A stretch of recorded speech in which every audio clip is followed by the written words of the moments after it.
Սիմոնյան post YouTube-յան ալիքի հարգելի հետևորդներ, ողջունում եմ ձեզ։ Ես այսօր զրուցելու եմ նժար սահմանադրական շարժման համահիմնադիր Նինա Կարապետյանցի հետ, բայց մինչև մեր զրույցը խնդրում եմ բաժանորդագրվել ալիքին, հավանել այս տեսանյութը եւ գրել մեկնաբանություն։ Բարև ձեզ, Տիկին Կարապետյանց։ Ողջույն, ողջույն։ Տիկին Կարապետյանց, որոշ ժամանակ առաջ դուք հայտարարեցիք, որ դադարեցնում եք որպես իրավապաշտպանի ձեր գործունեությունը եւ մուտք եք գործում քաղաքականություն։ Ուզում եմ հարցնել, արդեն կա որոշում ընտրություններին մասնակցելու հետ կապված, եթե այո, ինչ ձևաչափով եւ ով է վարչապետի տեխնացուն։ Թիմը նժար սահմանադրական շարժման թիմը ի սկզբանե հայտարարեց իր վարչապետի տեխնացուին, առաջարկվեց ինձ եւ հիմնավորումները ինձ համար ընդունելի էին, որովհետեւ երբ դու առաջադրում ես մարդ, որը կարելի ասել անխոցելի է ապրած կյանքով, իր անցած ճանապարհով, եւ մարդ, ում չի կարելի մեղադրել Ռուսաստանի մոլի երկրպագու լինելու մեջ, դա շատ ավելի հեշտացնում է աշխատանքը շատերի համար եւ դա ինձ համար հիմնավոր էր, որովհետեւ այն թեզերը, որով առաջնորդվում այսօրվա իշխանությունը, բոլորին պիտակավորելով, բոլորին մեղադրանքներ առաջադրելով, շատ դեպքերում իրապես արած գործողությունների համար ուղղակի ուշացված մեղադրանքներ առաջադրելով, ըստ իրավիճակի մեղադրանքներ առաջադրելով, ես իրավիճակում իսկապես շատ կարևոր է ունենալ քիչ թե շատ ավելի պաշտպանված, տեխնացու։ Սա մի կողմից, մյուս կողմից էլ իսկապես կանայք շատ քիչ էին ներկայացված, սա եւս կարևոր երևի թե հանգամանք համարվեց։ Մի խոսքով առաջադրել է թիմը ինձ։ Բանակցություններ իհարկե վարվում են բոլորը այս պահին շատ թեժ բանակցությունների, շատ ավելի թեժ, քան երևի թե 2 ամիս առաջ օրինակ։ Մենք համարյա թե ամեն օրվա ռեժիմով մի քանի հանդիպումներ ենք ունենում։ Դեռ վերջնական չենք կարողացել համաձայնության գալ, կան բազմաթիվ հարցեր, որոնք գաղափարական հարցեր կան, որոնք մեզ համար օրինակ շատ կարևոր են, որովհետև եթե մենք գալիս ենք իշխանության, այ Քայլ արա Մերժի Սերժին մեզ համար ընկալելի process չի, նույնը Քայլ արա Մերժի Նիկոլին մեզ համար հասկանալի process չի։ Մերժես որ ինչ լինի, որ այս նույն կոստյումի մեջ կան տեղավորվեն այլ մարդիկ, կամ մի անգամ բախներս բերի ու ունենանք շատ լավ բարեխիղճ նվիրված մարդ ու հետո ունենանք անհասկանալի է թե ինչ։ Հետևաբար մեզ համար շատ կարևոր է, որպեսզի գանք համաձայնության, թե ինչ փոփոխությունների ենք գնալու, որովհետև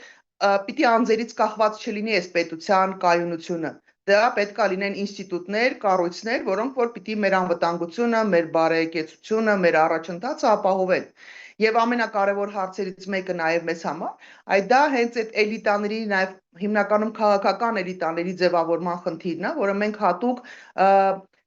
միջավայր պիտի ստեղծենք, այսինքն հատուկ կառույց պիտի լինի, որը պիտի զբաղվի այս ուղղությամբ ու մեծ աշխատանք կա անելու։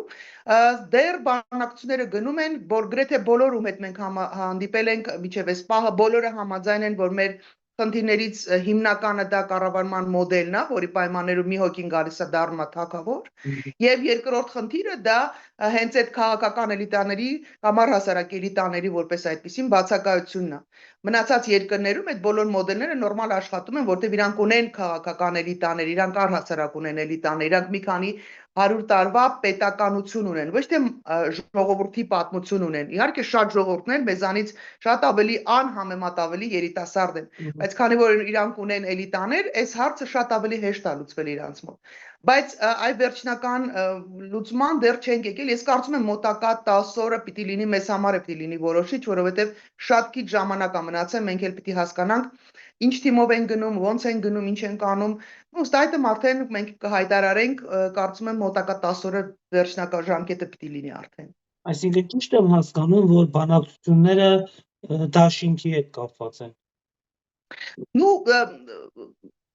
Դաշինք բառը կարելի է օգտագործել, բայց ամենայն հավանականությամբ, ինչպես շատերը, մենք էլ կլինենք մեկ կուսակցության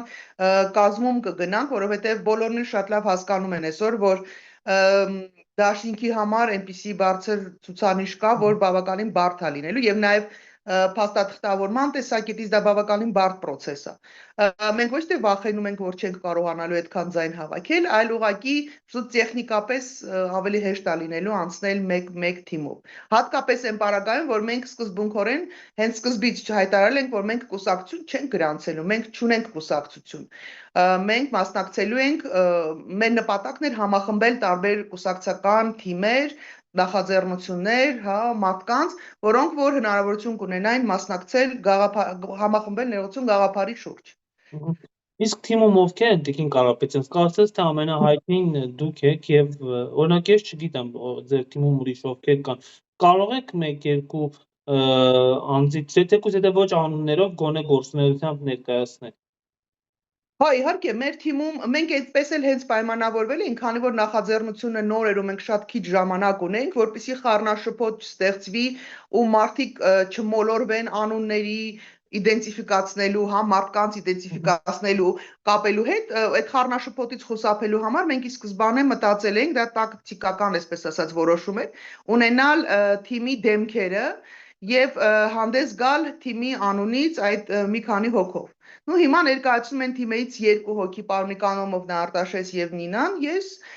մնացածը մասնագիտությամբ շատ մեծ երկար տարիների փորձ ունեցող եւ իրավաբաններ կան, եւ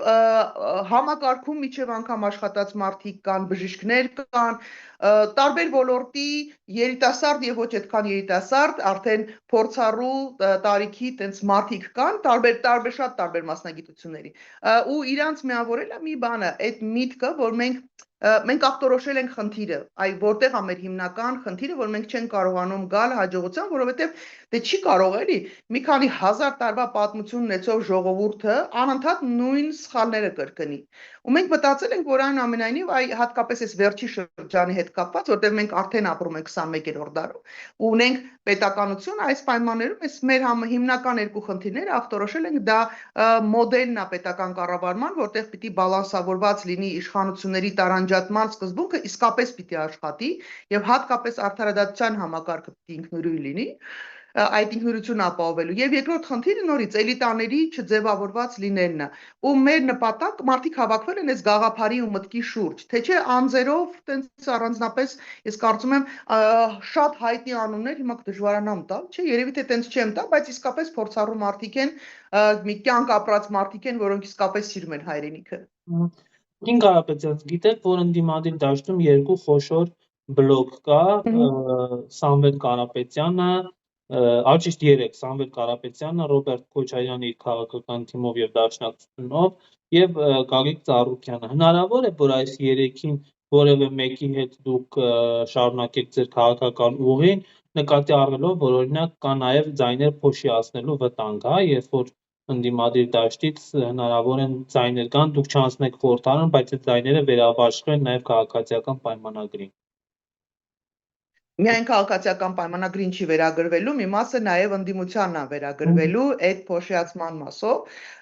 Ես չեմ կարծում, որ այս պահին մենք հանդիպել ենք, այդ թվում նաև Սամվել Կարապետյանի ուժի հետ ենք հանդիպում ունեցել, գուցե եւ նորից ունենանք մոտակա ժամանակ, բայց դեռ վերջնական համաձայնության չենք եկել, որովհետև մեզ համար իսկապես մոդելը փոփոխության շատ կարևոր է։ Ունենալ, տեսեք, շատ կարևոր է, հա, իրենք շատ հետաքրքիր, օրինակ նույն Կարապետյանն ենք, շատ հետաքրքիր տնտեսական մոդել են առաջարկում, ներդրումներ են առաջարկում, տնտեսական բլոկի առումով իրենք շատ ուժեղ լավ ներկայացրել են։ Բայց մենք անընդհատ նույն հարցն ենք բարձրացնում, որին իրանք բախվել են հենց այսօր, հենց այս սահմանադրության, այս կառավարման մոդելի պարագայում։ Մարդը գալիս է ներդրում անում, հետո ինչ որ մի խոսքի համար, որը ոչ մի բանի մասին է, ենթարկվում է քաղաքական հետապնդումների, որովհետև օրվա ղեկավարի ձեռքում հավաքված է այնքան իշխանություն, որ ինքը ամեն ինչ կարա անի, հասկանում եք, ու ցանկացած ներդրող, մեծ ներդրող, ինքը 1000 անգամ մտածելու է, եթե հայ ազգի գործարարի նկատմամբ, ներդրողի նկատմամբ այսպիսի վարքագիծ են դրսևորել, ես գնում եմ այնտեղ, որ ինչ լինի, բայց դա էլ քիչ է, սեփականության նկատմամբ ոտնձգություններ են տեղի ունեցել, նորից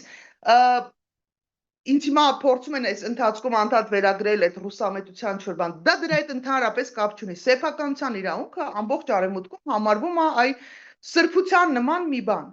Դու զրկում ես մարդուն սեփականությունից միջազգային արբիտրաժի կանոնների որոշման հակառակ։ Հիմա որ ներդրողն է գալու ու այստեղ ներդրումներ անելու, եկեք անկեղծ լինենք, էլի, դա է պատճառը, որ մենք իրենց էլ փորձում ենք բացատրել, որ Ժորժ ջան, լավ բան եք մտածել, տնտեսական պրոյեկտը շատ լավն է ձեր, բայց դրա երաշխավորելու համար տնտեսվարողին, ներդրողին, սեփականատիրոջը, բիզնես իրականացնողին երաշխիքներ տալու համար դու պիտի ունենաս նորմալ կառավարելի կանխատեսելի վարքագիծ ունեցող համակարգ եւ ամենակարևորը անկախ արդարադատություն իրականացնող համակարգ, այլապես այս անգամ էլ կգան, լավ կհամոզեցիք, ձեր լավ ընկերներին կհամոզեցիք, իրանք էլ ձեզ հարգելով եկան այստեղ ինչ որ ներդրում անեցին, իսկ վաղը, երբ որ փոխվեց իշխանությունը 5 տարի հետո, բա ինչ են կանելու։ Եվ նաև շատ մեծ վտանգ կա, հա, ցանկացած մեկը ով գալիս է իշխանության, այսքան մեծ ծավալի իշխանություն ունենալու պայմաններում, ինքը մոնստր դառնալու, հա, այդ վիշապը դառնալու այնքան մեծ հնարավոր, գայթակղությունը մի կողմ դնենք, հնարավորությունները այնքան շատ են, եւ մի բան էլ հաշվի առեք, մենք ցավոք սրտի այլևս չունենք այն քաղաքասարակությունը, որը կարող էր զսպող ուժ որպես հանդես գալ, որովհետեւ մենք ունենք քաղաքասարակություն, որը կարողանում էր իշխանությունների ժողովրդական լեզվով ասած գյամերը քաշել, բայց մենք այսօր չունենք այդ հնարավորությունը։ Մենք չունենք կայացած քաղաքական ուժեր, որոնք մյուս կողմից որպես ընդդիմություն կկարողանային զսպել, մենք դա էլ ենք տեսնում, որ անընդհատ պրավալ է գնում, որտեղ հասարակությունը ժողովուրդը իրանց էլ չի վստահում, այսինքն այն ավանդական ընդդիմությանը չի վստահում։ Մի խոսքով մենք բավականին քաոսային վիճակում ենք եւ մենք սկզբունքորեն շարունակում ենք պնդել, որ եթե մենք չենք գալի համաձայնության համակարգի փոփոխության իմաստով, մեզ համար շատ դժվար է լինելու համագործակցությունը։ Տիկին Կարապետյան, քաղաքահասարակությունից խոսեցիք, հիշեցի, որ քաղաքահասարակության անունից ներկայացող մի անձ վերջերս անընդհատ գրում են մասին, որ Հայաստանում քաղաքական կոնկրետ ուժ Ռուսաստանից ընտրողներ է բերում Հայաստան, որպեսզի ընտրություններին մասնակցեն։ Դուք հավատում եք, որ նման բան կարող է լինել, որ օտար դրսի ուժեր, օրինակ Ռուսաստանը փորձի այդ ճանապարհով Հայաստանի ընտրությունների վրա ազդեցություն ունենալ, թե սրանք ուղղակի նախընտրական փուչիկներ են։ Տեսեք, կարող է հնարավորություն ունենա, կարող է ցանկություն ունենա, ամեն ինչ էլ կարող է լինի։ Որովհետև եթե որևիցե երկիր հետաքրքրված է, դու իր համար հետաքրքրություն ես ներկայացնում որպես պետություն, որպես տարածք, ցանկացած մեկը այստեղ հետաքրքրություն կարող է ունենալ։ Ինձ համար մի ուրիշ բան է անհասկանալի։ Երբ որ խոսում են միայն Ռուսաստանի Դաշնությունից եկող վտանգների մասին ու սկզբունքորեն չեն տեսնում, օրինակ Թուրքիայից Ֆիդանի հայտարարությունները, այդ նույն հայտարարությունը, ես դեռ կարամ անունը չհարցնեմ, որտեղ ինձ թվում է բոլորս արդեն գիտենք ինքը ով է։ Ում հայտարարությունների մասին եք դուք խոսում, որտեղ եթերից եթեր է գնում, ասում է, տենց սենց նվիրյալ ԿՊ-ական մենք ԿՊ-ն չի ունեցել։ Դաժե Հովիկ Աղազարյանին է գերազանցել կամ չգիտեմ դեղով կա հիմա, ես ձգտում եմ չհետևել իրեն։ Ալեքսանյանը գալաթ արել իր այդ համեմատության մեջ, մոլի երկրպագու ունի Նիկոլ Փաշինյանն ու ԿՊ-ն իդեմս։ Ես հույս ունենամ իրանել են պրեմիաներ տալի, այդ 7 միլիոնանոց պրեմիաները ինքն էլ ա տալի, թե չէ տենց մի տեսակ ոնց որ անարդար է ստացվում։ Ինչևէ, տեսեք, ցանկացած պետություն ունի հետաքրքրություն քո տարածքում եւ անպայման միջոցներ է ձեռնարկում քո մոտ ստանալու այնպիսի իշխանություն, որը իր համար ցանկալի կլիներ կամ կառավարելի կլիներ։ Հիմա երբ որ Ֆիդանը հայտարարություն անում, որ Նիկոլ Փաշինյանին ուղիղ չի ասում, բայց ես էլ եմ ասել ուրիշ եթերում, որ ուղիղ մենակ էշին են ասում։ Դիվանագետները բանի Թուրքիայի նման մեծ փորձ ունեցող դիվանագիտական թիմը երբեք այտենց բացահայտ չի ասի, բայց ավելի բացահայտ երբեք հնարավոր չի ասել, էլի։ Մի խոսքով ասել է, որ Նիկոլ Փաշինյանին է սատարում։ Նույնը արել է Վենսը եւ այս նույն պարոնը, որը ջատագովում է Նիկոլ Փաշինյանին, ոչ մի խոսք չի ասել, որ դա ներքին գործերի միջամտություն է, որ դա ընտրություններին միջամտություն է, որ դա անթույլատրելի է հակաիրավական է մեր տեսանկյունից, հա, դա հակասում է մեր օրենքներին, որտեղ մեր ներքին ընտրություններին որևէ մեկը չի կարող միջամտել, բայց սկզբունքորեն տեսնում եմ միայն մի կողմը, ես տեղ անհանգստություն ունեմ, իսկ Ալիևի միջամտությունները չեն տեսնում այս մարդիկ։ Այսինքն, այն որ կարող են հետաքրքրություններ ունենալ եւ ունեն հետաքրքրություններ, դա իհարկե ակնհայտ է։ Այլ խնդիրը, որ շատ տենց մանիպուլատիվ ինչ որ բան են անում, որովհետեւ պարզ է, չէ, որ ամառային արձակուրդների մեծ թվով մարդիկ բանից Ռուսաստանից գալիս են Հայաստան։ Պարզա չէ, որ երեխեքի հենց համընկնում է մայիսին երեխեքի դասերը պրծնում է, հավաքում են իրանց ասում վեճ մեշուկ ու գալիս են Երևան տատիկ պապիկների մոտ նաև հաշվի առնելով են հանգամանքը, որ Ռուսաստանի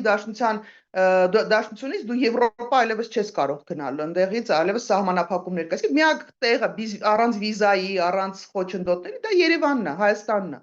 Այսինքն եթե մարդիկ գալիս են ավանդաբար եկել են այստեղ տարիներ շարունակ, դա իրանց համար վիզիլի խնդիր է առաջացնում։ Եվ վերջապես կներեք, մարդիկ հայկական պասպորտ ունեն, հա, կապույտ անձնագիր ունեն։ Եվ կապույտ անձնագիր ունեցող մարդը իրավունք ունի մասնակցելու ընտրություններին, ինչի մասին է խոսքը։ Հիմա փորձում են սահմանափակում առաջարկել, իբր 10 տարի Հայաստանում չեղած մարդիկ պիտի կարողանան մասնակցել ընտրություններին։ Մի խոսքով ամեն ինչ անում են, որպեսզի սահմանափակ, այսինքն այն մարդիկ ում վրա իրանք վստահ են, որ Նիկոլ Փաշինյանի համար է ձայն տալու, որ ընտրություններին մասնակցեն միայն իրանք։ Ես ենթադրում եմ, որ սենց շարունակվի այս տեմպերով, Վահագը ինչ էր, Հովակիմյան էր, ինչ էր, կենտրոնական դրական հանձնաժողովի, հա, նախագահան ինչ որ մի պահի կասի մի խոսքով ժողովուրդ ջան որոշում են կայացրել, ով որ Նիկոլի Փաշինյանը չի ընտրելու,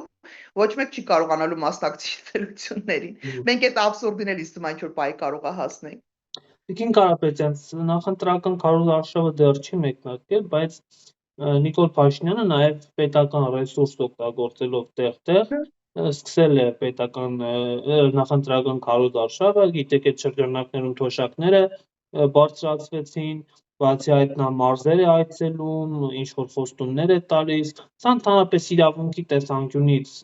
խնդրահարույց չէ, օրենքի տեսանկյունից գիտեմ, որ արգելք չկա, բայց իրավունքի տեսանկյունից ինչ եք կարծում։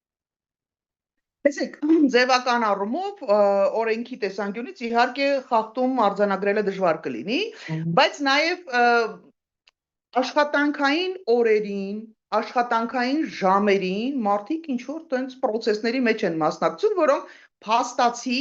իրենց կուսակցության ԿՊ-ական թեզերը տարածելու, այդ թվում նաև պետական բյուջետի հաշվին որոշ դեպքերում, որովհետև այնտեղ միայն թիմը չի գնում, հա, իրանց ուրախ ավտոբուսով, այնտեղ նաև ախրանան ոնց է,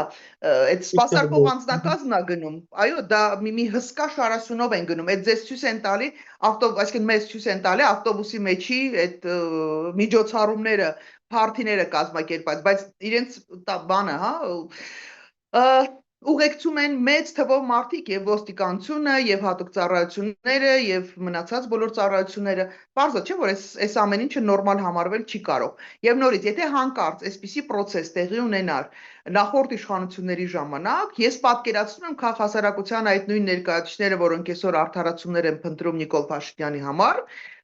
ինչ էին անելու եւ միջազգային մեր գործընկերները ինչ վայնասուն էին դնելու, ինչ հայտարարություններ էին տարածելու, բայց գիտեք, հիմա մենք հայտնվել ենք մի իրավիճակում, որտեղ Նիկոլ Փաշինյանը փաստացի ձեռնտու է բոլորին դրսում, բոլորին բառացիորեն, որովհետեւ այսպիսի փափուկ խաղալիք, այսպիսի ճկվող հարմարվող Հայաստանի ու հայաստանցիների իրավունքների հաշվին եւ ոչ միայն հայաստանցիների, այդ թվում նաեւ արցախցիների իրավունքների հաշվին, հայության իրավունքների հաշվին հարմարվող մարդուն հանուն նրա որ ինքը վերընտրվի, իրանք ուղղակի երկրորդին չեն գտնի։ Հետևաբար իրանք այո, իրանք ձեռնտու է։ Այստեղ ուրիշ հարց է։ Մեզ որպես հայություն, միասնական հայություն, ներառյալ մեր սփյուռքը, ներառյալ մնացած բոլոր, հա, տենց հետաքրքրված մարդու, մեզ ձեռնտու է այս մարդը, թե չէ։ Ես կվստահ եմ, որ մեզ ձեռնտու չի, հաստատապես ձեռնտու չի։ Մենք ավելի լավ ունենանք քաղաքական, աշխարհաքաղաքական տարաձայնություններ ինչ որ մի իշխանության հետ, քան ունենանք մեկին, որ պատրաստ է զիջել մեր ամեն իրավունքը, ամեն օրվա ռեժիմով նվաստացած լինելը, դա խայտառակություն է ուղղակի, էլի մենք հոգեբանորեն ճնշված ենք, մարդկայնորեն ճնշված ենք, մի խոսքով խնդրահարույց է բավականին։ Եվ վերջին հարցը, արդեն պատրաստ է նոր սահմանադրությունը Սրբի Գալյանետ մասին հայտարարեց եւ այնտեղ փաստացի չի լինելու հղումը անկախության հռչակագրին։ Ձեր կարծիքով է սահմանադրությունը վերջին ինչ ճակատագիր կունենա, հանրաքվեով կանցնի թե ոչ։ Նիկոլ Փաշինյանը հանրաքվեով չի անցկացնու, ֆորմալ առումով անցկացնելու է, բայց իրականության մեջ մենք ստանալու ենք ինչ որ ունեցել ենք նախորդ իշխանությունների սահմանադրությունը անցկացնելու ժամանակ։ Ասել է թե ինչքան կուզեն, այդքան կխփեն այս տրամաբանության մեջ։ Սա շատ ընդունված տարբերակ, դա է պատճառը նաև, որ Նիկոլ Փաշինյանը այսպես ցեյթնոտի մեջ անդադ փորձում է օրենքների վրա փոփոխություն անցկացնել, մարդկանց հոգեբանական ճնշումների, քրեական հետապնդումների խնդիրները առաջացնել է փորձում, որպեսզի մարդկանց մոտ այդ վախը առաջանա։ Նիկոլ Փաշինյանը չի կարողանալու հավաքել բավարար ձայներ, չի կարողանալու հավաքել հանրաքվեի համար շատ բարձր շեմա մասնակցության նախատեսվում։ Այո, եւ որևէ մեկին չեն կարողանալու համոզել գնալ ընտրությունների, մասնակցել Ալիևի պարտադրած սահմանադրությունը անցկացնելու համար, բայց սա ինքը տարբերակ ունի։ Նա ուղղակի ամեն օրվա ռեժիմով մեզ սպառնալու է, ասի, որ եթե դուք չգնացիք ընտրությունների, դա կնշանակի, որ մենք դուք պատերազմ եք ուզում, որ դուք պատերազմ եք հրահարում։ Այն ինչ որ ինքը անում է հիմա, հազարապատիկ ավելի շատ ամեն հարցի շուրջ Ալիևի ամեն պահանջը չկատարելու համար ինքը մեզ սպառնալու է, Ալիևն էլ մեկ-մեկ ընդեղից կրակելու է ու հասարակությանը պարտադրելու են գնալ ընտրել այս սահմանադրությունը։ Ժողովուրդը այս սահմանադրությունը չի ընտրելու, որովհետև հռչակագիրը հանելու համար դու պիտի չեղարկես քո պետականությունը։ Եթե կա հռչակագիր, դա քո այս պետականության, ասում են հիմա ընդունված ծննդականն է։ Եթե դու ծննդականը համարում ես, որ չկա, նշանակում է այս պետականությունն էլ չկա։ Դու պիտի նոր պետականություն ստեղծես, նոր պետություն ստեղծես։ Դա է պատճառը, որ Նիկոլ Փաշինյանը սկսեց շրջանառել 4-րդ հանրապետության այս միտքը ու գաղափարը, իրական Հայաստան 4-րդ հանրապետություն, դա նշանակում է, որ ինքը չեղարկելու է ուղղակի մեր պետականությունը, որտեղ այլ կերպ հրաժարվել բանից հռչակագրից ուղղակի հնարավոր չի։ Ուղղակի հնարավոր չի։ Դա բան չի, էլի հասկանում եք, դա փաստաթուղթ չի։ Դա հուշարձան է, դա կոթող է, դա, չգիտեմ, էլի, դա այլևս պատմության մեջ ֆիքսված կոթող է։ Մեր պատմության մի մասն է, դա չեղարկել ուղղակի հնարավոր չի։ Կարելի է ուղղակի համարել, որ այս հանրապետությունը չկա, անցնել հաջորդ էտապին, բայց ես կարծում եմ, որ մենք այդքան ողջամտություն կունենանք դրան չհասնելու, նախ եւ առաջ հունիսի 7-ին մերժելով Նիկոլ Փաշինյանին, որովհետեւ այս աղետը, որը մեզ դեռ արդեն բերվել է եւ դեռ սպասվում է Նիկոլ Փաշինյանի վրա արտադրվելու պարագայում, սա ուղղակի պետքա կասեցնել սկզբից, ոչ թե պայքարել հետո այդ սահմանադրության դեմ, այլ կասեցնել սկզբից, որովհետեւ այսպեսի մենք չենք կարող, այդ փաստաթուղթը մեզ չի կարող պարտադրվել։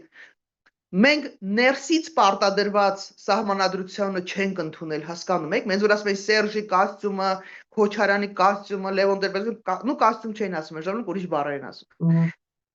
Մենք դա չենք ընդունել որպես հասարակություն, ու մենք սահմանադրությանը շատ վատ ենք վերաբերվել, թեև դա շատ կարևոր փաստաթուղթ, իսկապես շատ կարևոր փաստաթուղթ է, դա մեր խաղի կանոններն է։